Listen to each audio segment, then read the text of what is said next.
Greetings, salutations. Happy Thursday, August the 13th, 2026. Welcome to Backstage, the daily show for entrepreneurs, founders, visionaries, and builders ready to stop waiting in the wings and let their stories power their growth. And happy summer day to you, unless you're in another hemisphere. We've got another beautiful day today. I think it's going to be 85 degrees Fahrenheit here, and I don't think it's going to be rainy either. So, really, it may be a little cloudy, but it should be very warm and lovely. So enjoying this last third or quarter. I don't know when summer officially ends, but it ends much sooner than you think usually. So here we are. Today, an article caught my attention. I call my main enterprise the bigger stage, and this is Backstage, and thinking a lot about what a bigger stage looks like. Well, here's an example of talk about a stage that got very big. Have you heard of Alex Cooper? Now, if you're saying, no, I haven't, then you're probably not a Gen Z. But you have, because I guarantee you've seen clips on social media of this podcast called Call Her Daddy. And so the host is Alex Cooper. She's an attractive young blonde woman who kind of, appeals to quite an audience that are, they're targeting female Gen Z demographic. That's the primary target. But of course, the influence has gone bigger than that. But here's the headline. The Call Her Daddy host, Alex Cooper, raises money at a $500 million valuation, according to Fortune and Bloomberg. So Alex Cooper's company, Unwell, has taken its first outside investment from Patrick Whitesell's WTSL at a $500 million valuation. And the company has grown well beyond the show Call Her Daddy. It now is a podcast network. They do live events, video and streaming projects, consumer projects, products. They have a creative agency. And according to the Fortune magazine, SiriusXM reportedly pays Unwell, the subsidiary company that owns the show, I guess, pays them more than $30 million annually for distribution and advertising sales around the flagship show. So this is a podcast that started as Call Her Daddy, and it started with Alex and her former roommate, who were having kind of open, very candid discussions about sex, basically. So, I mean, they say sex sells. Well, it really does. Always has, always will. But this was more talking about women and sex and especially young women navigating power dynamics in sex and another thing. So it caught fire, and then she has grown this into really an empire. She'll be a billionaire in not too long, I guarantee you. So it's a great example of starting as essentially one person. I guess she had a partner, but really driven by this one person, and catching the wave, but it was far more intentional. So if you look at the history, and I think there's a lesson in here, and if you can hang out for just a couple minutes, I'm going to give you what I think is the lesson, because a lot of us aren't going to end up doing the same path, but there is an underlying lesson here that I think is really, really powerful. So let me just get into a little bit of I'm not going to go through every bit of the backstory. But this person, and by the way, if you look Alex Cooper up, if you're not sure who I'm talking about, look her up. That's fine. You're going to see there's some controversy, of course. You have to have controversy. There's some stuff in her companies that has been, people have left quite disgruntled, and there have been complaints and this and that. She had a falling out with her first co-host, etc. So all of this drama around it. But let's just talk about the business side of it, okay? So Cooper studied film and television at Boston University, played soccer at Division I level, grew up around media. Her father was a television sports producer. So she had a sense of wanting to be a media figure. She sort of set out to do that. And the story basically goes that she found podcasting as the way that she could start it off. So she gets on this podcast with her roommate, Sophia, and they would have, kind of somewhat outrageous and candid conversations about dating and sex. That became the show. So it's sort of a female locker room talk show. So anyway, it was a great timing, right? All the ingredients were there. So it's nice to have lightning in a bottle. And I'm not saying this is what we're all aspiring to, but the real learning here is that she took that opportunity and she found a medium that worked for her to repeat it over and over and over again and hone her message, hone her craft, build her audience, and ultimately build a form of a community, right, in terms of followers. So that to me is the biggest lesson here. What is your repeatable format that helps you, a bit of your personality come out?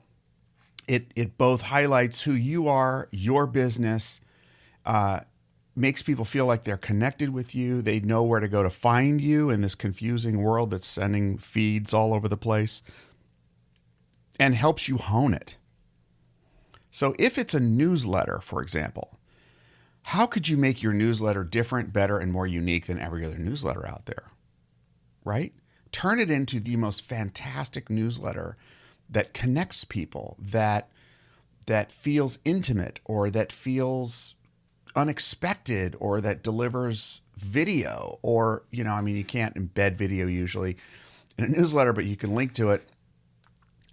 But just things that, think about what a newsletter is not one thing. A newsletter is a blank palette that you get to practice your unique expression on. So whether it's a newsletter, whether it's a podcast, video / audio only, you can still do audio only. It's still there. Now everyone's saying you got to have a video podcast, but that's not necessarily the case. You can commit to audio only still. And if you really committed to it and it's repeatable, and I think this is the key, what is a repeatable format that you can commit to that will help you hone your craft, build your audience, build a community? Because what this did is she figured out who her audience was through the podcast. And then she drilled down into it and got so deeply anchored with her fan base, which got very, very big. But, you don't need millions of fans like she does. You just need, your first couple of hundred. So, that's the key. And then you create essentially a marketplace for yourself. You create a market that will give you signal. You can call it a community. And, I'm not going to argue semantics about what differentiates, a market from community, because they're obviously different, but there's a Venn diagram where they overlap, right? And the more you can overlap them, the stronger the signal is going to be. Meaning, if the market you create is actually a community that you're nurturing that has a sense of identity, a belonging, it feels interconnected, people feel like they're part of something, then the signal you're going to get back in terms of what your community needs, wants, is looking for will be so strong that if you're listening and you're part of it, you're genuinely plugged into your power source, your community, then you're going to be able to adapt and change and grow like Alex Cooper did in her sense, and grow to become, starting with a personality-based podcast and then growing into a network where they're hiring other podcasters. They've got lots of other shows. They've got these events and merchandise and branding deals. And that's the media company play. But, the same basic principles apply to a consultancy, and it's just a matter of scale. Maybe you never want to grow beyond you and an assistant and maybe a couple of other people. Maybe that's the whole game. You're like, I want to get to $3 million a year in revenue with 2 people, right? 2 core people and some contractors. There's absolutely, it's really whatever your goal is, and then adjusting that scale. But what is your repeatable? I'll repeat it. What is your repeatable, your repeatable method, your repeatable format? That's the stage. What is that stage that you want to create that will allow you to keep coming back to it, fall on your face, make mistakes, maybe even make some enemies? It happens. And you just keep getting on that stage no matter what.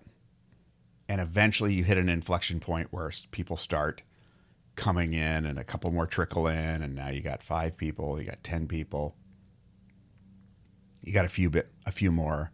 They're talking about you, but you've been consistent. You've shown up so much that I think the show had, Call Her Daddy has 600 episodes, I believe.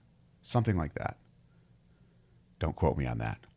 But it's literally like in the 500-600 episode range. So it takes a while. And that's why you've really got to find a format that is connected with something that you enjoy enough and that helps accentuate something that's real about you, right?